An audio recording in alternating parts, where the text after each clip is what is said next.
Welcome back to the Capital Confidential podcast from the Times-Union and the Hearst Corporation. I'm Dan Clark, author of the Capital Confidential newsletter. With the new year comes a new legislative session. Lawmakers return to the state capitol Wednesday and already have a full plate, aiming to tackle issues like affordability, childcare, and energy. It's a test of how much Democrats can get done before they leave in June. We sat down this week with State Senate Majority Leader Andrea Stewart-Cousins at our launch event for Capital Confidential Pro. You'll hear that interview first, and I'll tell you more about CapCon Pro at the end. Here's that conversation. Hey. Good.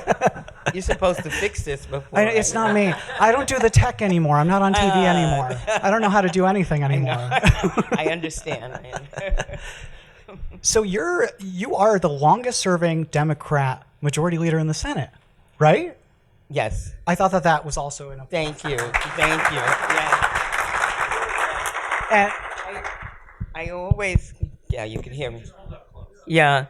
And I always try and make sure people understand that the Senate had been largely ruled by Republicans since its, inception. So for the better part, at least in terms of the party system, for the better part of 100 years, Republicans had been the lead in the Senate.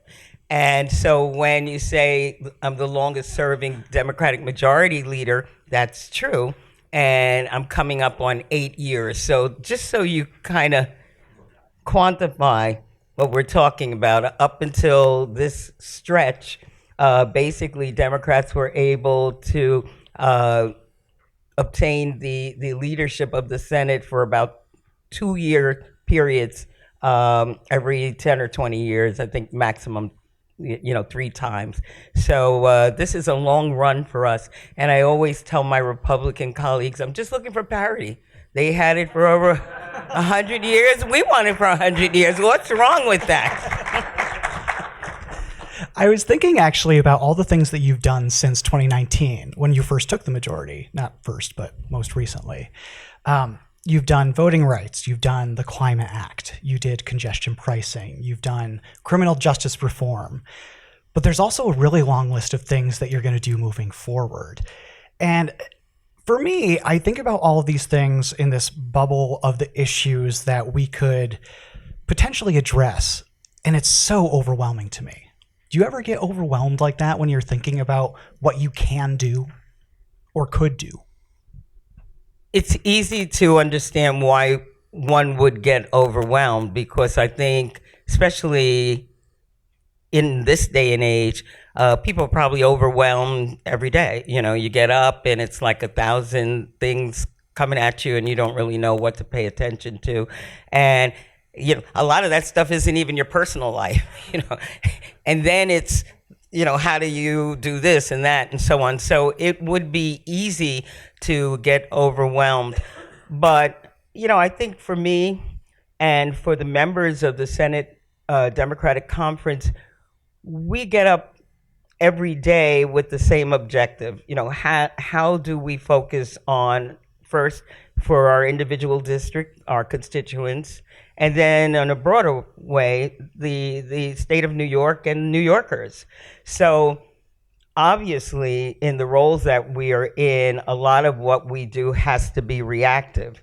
But we also have a vision of making things, more affordable, making things, making people healthier, sustaining our planet, making sure that people's rights are upheld, making sure that they have access to the ballot and that they understand why it matters, making sure our children get educated and that people are able to stay in New York when they decide to retire. So those are the things that drive us every day. I'd like to be able to solve every problem, but not realizing that we can make a positive difference would be even a worse attitude. So we come in, we have the vision of making New York, wonderful and making sure people are happy here and safe here and healthy here. And then we deal with what comes at us. I do think about that a lot, about our shared mission, I think, of journalists, lawmakers on both sides of the aisle trying to make the state a better place. I have a motto stolen from Superman, unfortunately. They changed his motto a few years back to truth, justice, and a better tomorrow. And I always pull out... It used to be truth, justice, and the American way. Exactly. I remember that. Yeah. And I'm always thinking, what makes a better tomorrow? What's going to make tomorrow better? And I think that is the role of government. And I think it can be so inspiring. It can be so infuriating for people who either can't get done what they want to get done or want to see something done and don't know how to get there. You had your retreat last month. Tell me about what these conversations are like among your members going into this year, about how are they feeling? What is the tone that you want to set? I have a member here. I want to say hello to Senator Fahey. Yay. Yes. Thank you. The tone was upbeat. I was really happy to come in and, we fostered a real, I would say, atmosphere of collegiality. We first and foremost respect each other, because one of the things that I've learned in life, and certainly wandering in the wilderness of the minority for so long, it's that we have to like each other. When you are the underdog, there's 1,000 people who have a million reasons why you're not enough and you're not okay. And what we needed to do is to reaffirm for ourselves why we were appropriate to lead, and we needed to prove that we could lead every day. And when you're forged in fire like that, it is part of really now our DNA. We fight hard, but not amongst ourselves. We respect each other enough to listen to each other. Now that we have the privilege of having such a diverse conference, which was the other thing that they'd say about Democrats, they're of all different types of people, and you can never get them on the same page. And what did Mark Twain say? And I don't belong to an organized organization. I'm a Democrat, So we had so much of that narrative to fight against, that what was decided early on is that we had to set the tone and we had to change the narrative. So that's been who we are, and that is who we are. And even in difficult times, we came together. We were happy to be back together. We talked about, the exciting things that happened to people over the summer, what's pending and all of the good news. And then we got to work for a couple of days talking about what we expect will be our priorities, while acknowledging the difficulties that we will be facing with an administration that has already begun to just take away some of the basic rights, some of the basic understanding around healthcare or the environment or vaccines or civil rights, or I could probably pass the mic around and you could tell me other things. But, we wanted to at least set the stage for what we know that we've lost, what we could potentially lose, and then start, at least from that vantage point. It's always important to me that everybody has the same information so that we can, again, start rowing in the same direction. And I think that's one of the problems that, as a media outlet, you have and we all have, because everybody gets their information from other places and people don't know what's true and what's not true. And it could be the same for us in the legislature, quite honestly, depending upon what social media you're on. So when I bring people together, it's like, okay, these are the facts. This is our reality. These are the principles from which we must operate. And therefore, solutions will be based on this shared set of facts. And we're always ready. I mean, if somebody has different things that they can bring to the table that will illuminate the conversation, there's always a willingness to hear that and to listen to that and to operate with new information that is indeed fact-based. So that's what we did, and I think we came away, ready to get to work. Talk to me about those priorities. I would imagine affordability is at the top of the list, but there are so many different buckets that you can dip into for affordability: healthcare, energy costs, tax provisions. What do you see as the most obvious places to go on the issue of affordability? And I guess the lowest hanging fruit. Well, the lowest hanging fruit, I don't think there is any. I think that people are concerned about the cost of living, whether it's housing, utilities, childcare. I mean, those are the basic things. Healthcare. I mean, with the cut that's happening because of HR 1, already our essential plan erodes our ability to cover so many of the people who we were able to cover. And, that's $3 billion hit. And then with the expiration of the extra tax credits from the Affordable Care Act, I mean, at least 140,000 New Yorkers will see their insurance rates go up almost 40%. So this is not, I mean, you're right. You don't know where to begin, but you know that all of those things matter. And so, although everybody would like, I'm sure everybody would like a great solution that is, multifaceted, that handles all of these different areas. But I think most of us realize that we're going to have to push everywhere and educate people while we're doing it, because people don't understand. And I think we're in such a divisive time now where, you don't have this because this is there, or take this from that so you can have this. And, I just think we need to make sure, as we are working on these issues that are facing New Yorkers and frankly everyone around the country, that we take the time to educate our constituents, make sure that they understand what we're trying to do, have an open mind and a listening ear, because a lot of times we don't know what the real issues are, and all of us have an open door policy so that we can hear from our constituents and really consider it and work with us, help us, roll up our sleeves and know that we will get through this period. We're very resilient. We are smart. And frankly, I always believe that if you do the right thing for the right reason, at the right time, the right things happen.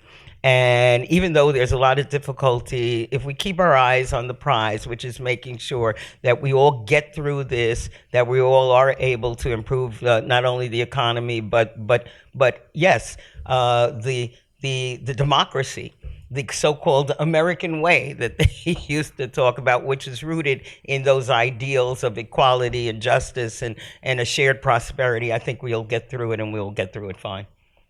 I want to shout out Pam. I didn't see, is that Pam Helming back there? Yes. Hi, Pam, Senator Helming. Yes. Yeah. She's not in my conference, so you can't ask her what we did, but she's a good colleague. Shout out for Pam. Ed Raw and Matt Slater are here somewhere too. Shout out to them, but not your chamber.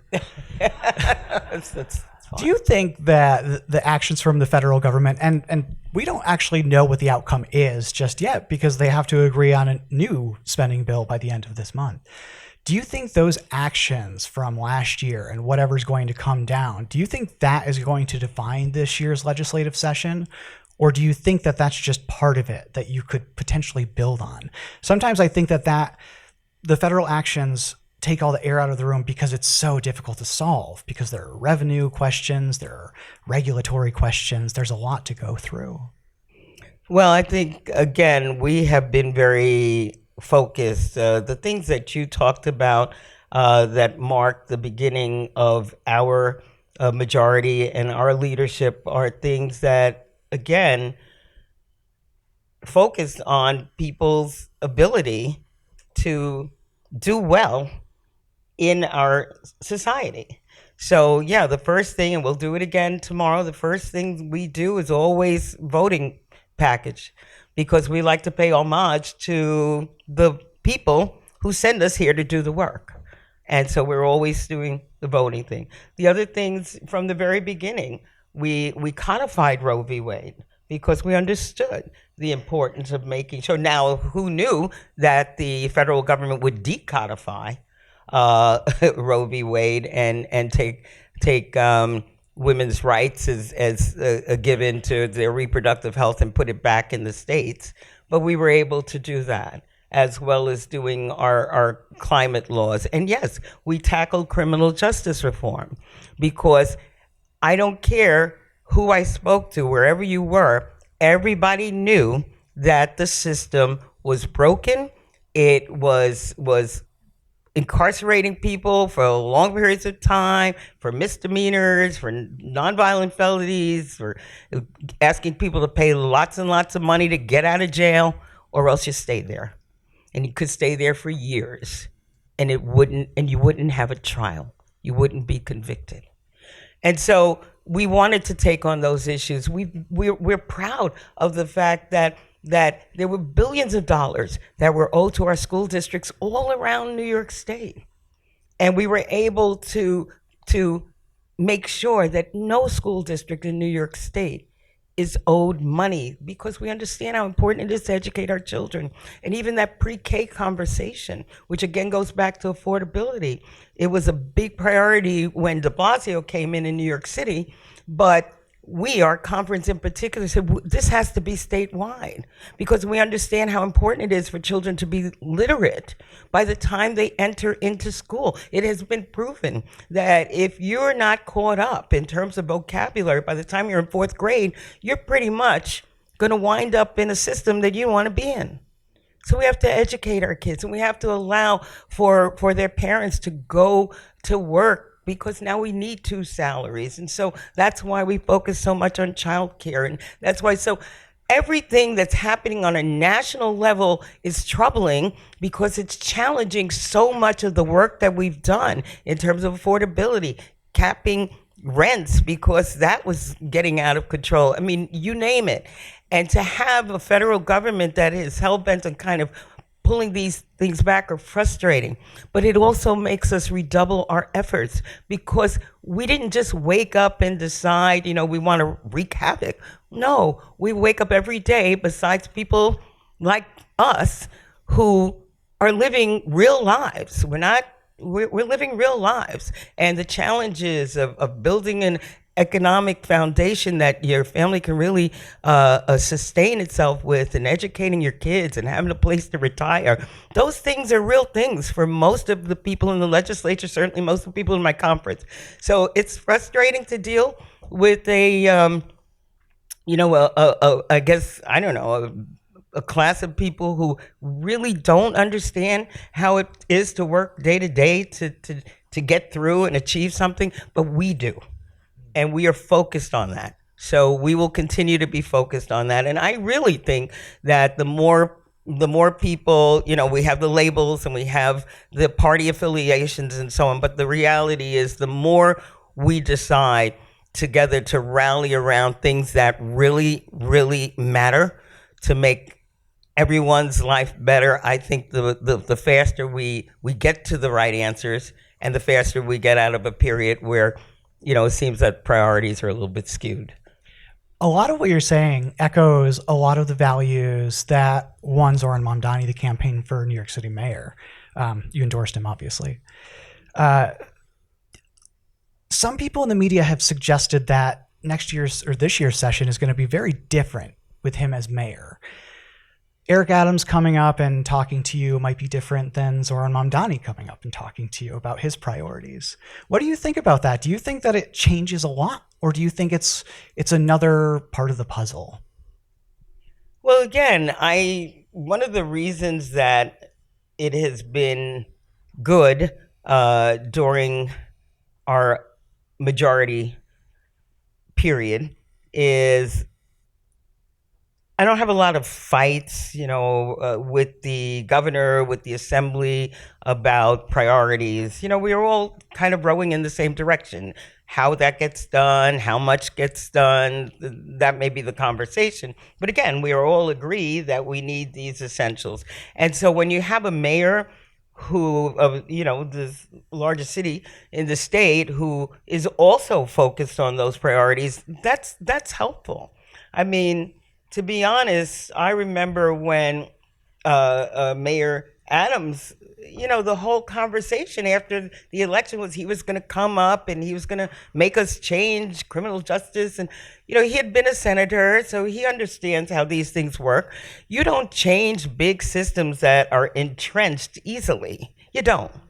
And, I was always so confused that you start as running for mayor in the city, and then the first thing you do is talk about what you're going to do in Albany. Well, you were in Albany and you left. So, so that was very difficult. And finally we all sort of settled down. But so quite honestly, I'm happy that the mayor is not coming up telling us what we should do to change what we've done, but what can we collectively do to improve the lives of not only the people that he represents in New York City, but by extension, everyone in the state. So I think it will set a different tone. And again, he's as he said, I was at his inauguration, and I was happy that after he won the primary, I was among the first to endorse him, because that's the other thing that I do. I rarely get involved in primaries, but once the electorate has spoken, then I'm happy to endorse that person and support that person. And later, after we met and we talked, etc., I was able to give him a ringing endorsement, because I do believe that he is focused on doing what he says he's going to do. And as he said, he's going to ask for everything he wants, and nobody's going to accuse him of not being vocal and bold and pushy about his agenda. Okay, so that's why you're there. It's all right. Exactly. that's your job. I mean, he'll be up here next week, so I imagine that he'll be speaking with folks, including you. One of the things that he really wants to do is raise taxes on high-income earners, and your conference has had that in its one House budget. I don't know how many years, at least the past 2 years. Do you think having his support moves the needle on that, or do you think that is a conversation that on revenue that goes in a different direction? The governor said something in December along the lines of, we're creative in government. We can find different ways of getting revenue if we need it. Yeah, well, you're right. I mean, I would say the vast majority of my conference, as well as the assembly, has always looked at a progressive way to collect revenue. There's no question about that. Again, he's going to come up and make his case. I think that we are, not sure what the range of challenges will be, but I think everybody again is trying to figure out how not only we survive, but how do we thrive in an environment where people do need to make sure that they are meeting their basic needs. So I'm looking forward to the governor's State of the State and to the budget, and I'm sure that so many people in this room will be talking with so many of my colleagues about their ideas how we meet the challenges of the day. But the good news is that we always do meet them, and I'm sure this won't be any different. No, I don't think so either. We only have a few minutes left, but I wanted to ask you about redistricting, which is like the thing that never goes away, right? I feel like that is true. I feel like it's like every few months it pops up. Do you still see your conference, the legislature acting on that in some way, shape, or form this year? We're months out from the Texas maps being redrawn. Things are still happening. Do you think there's still appetite for that? I think that will be among the conversations that we have.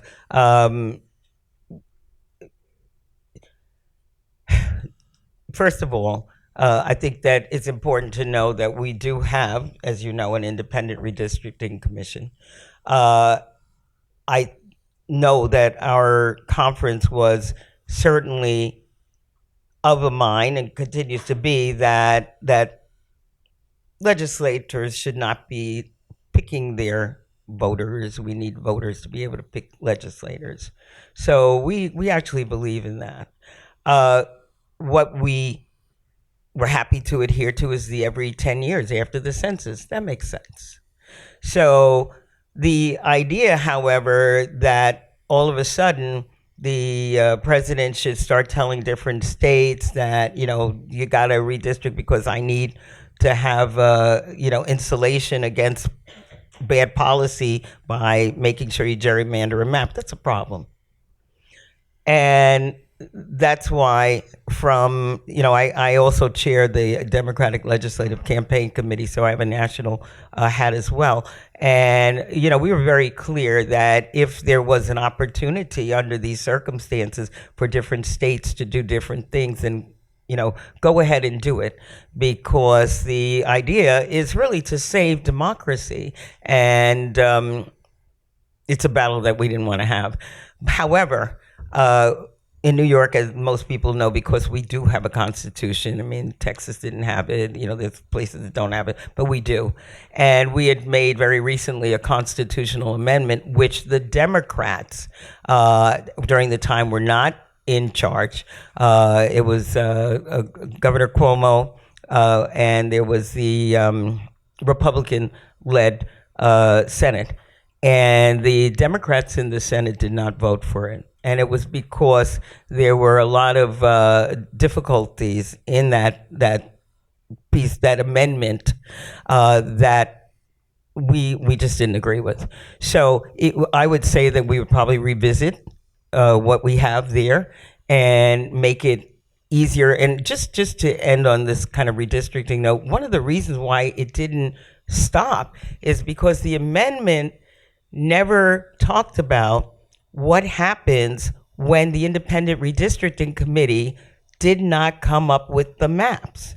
They had 2 times to do this, and if the second time they didn't come up with a map that they could agree on, there was nothing in the amendment that said what to do. So the legislature, realizing that, decided that we would pass legislation that in the event the independent redistricting commission could not come up with something, then with a supermajority, which again was never the case, it used to be a simple majority, but with a supermajority, we would be able to draw maps. And so that's what happened. We passed the legislation, the governor signed the legislation. Lo and behold, there was a case where they could not come up with a second map. We drew our maps, and it wasn't until it was challenged, like, oh, how could you do that? Because nobody says, well, I mean, then the alternative is that we don't ever draw lines, right? If we don't get a second map. So obviously that was a rational alternative. However, the former chief judge decided it was not, and did not allow us to do that. So, I mean, if there's any amendment that should be made, it's what happens in the event that they don't get a second map drawn. The speaker, Carl Hastie, I was talking to him a few months ago, on the record, it's on our podcast, and he had some very choice words to say about Janet DeFiore. How upset did that decision make you? I mean, I think I explained what. They're all brilliant people. I'm sure they understand. I mean, I like. We have a new chief judge, and it's Judge Wilson is, I'm happy that that period is done. I mean, you learn. Yeah. So we'll end on this. You have two members that are gone now, Sean Ryan, Brad Hoylman-Siegel. They chaired committees, Judiciary, Economic Development. Have you chosen new chairs, and who are they? No. You haven't yet? No. Oh, man. You want me to break news here, right? Honestly, it's just for me. Yeah, just in this, just between you and me. Yeah.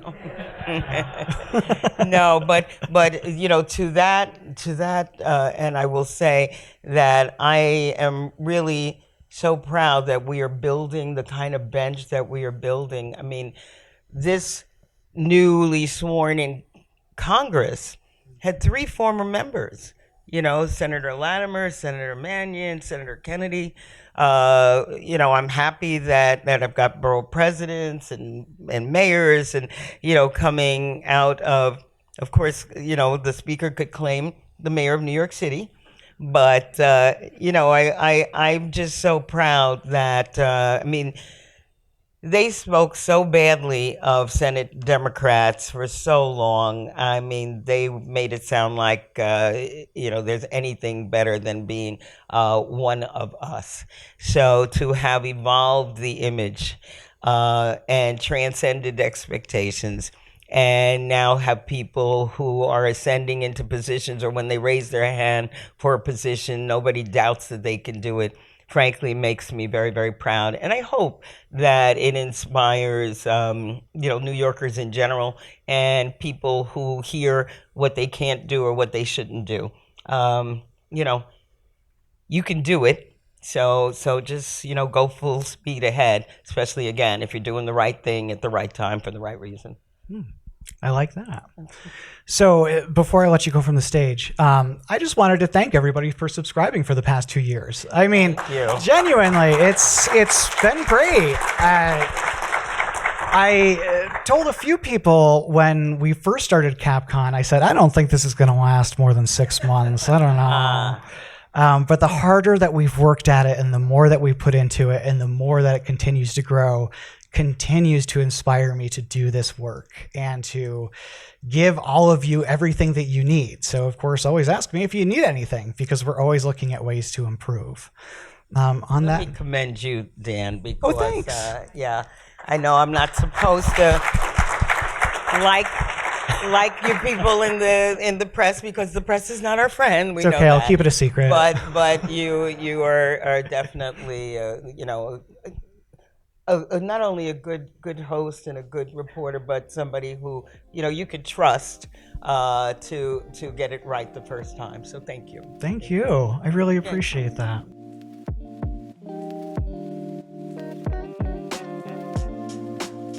And thanks again to the Senate Majority Leader for joining us at the Hearst Media Center in Colony for our Capitol Confidential Pro launch event. CapCon Pro, it's a new interactive tool we're offering with US Ledge, the company that developed it and is partnering with us on this. You can use it to track bills, build sets of bills to track at once and share with clients, and get easy explainers on legislation using the built-in AI features, and I promise that part is really cool. I use it literally every single day. It also has live streams and recordings of session and meetings of state entities that are fully transcribed and searchable. You can cut from those videos and download the clips to share too, like on social media or just with your clients, whoever you want to give it to. We've got more on that and everything else at the Capitol on our website. That's capitolconfidential.com, and that's Capitol with an O, capitolconfidential.com. Thanks so much for listening, and be well.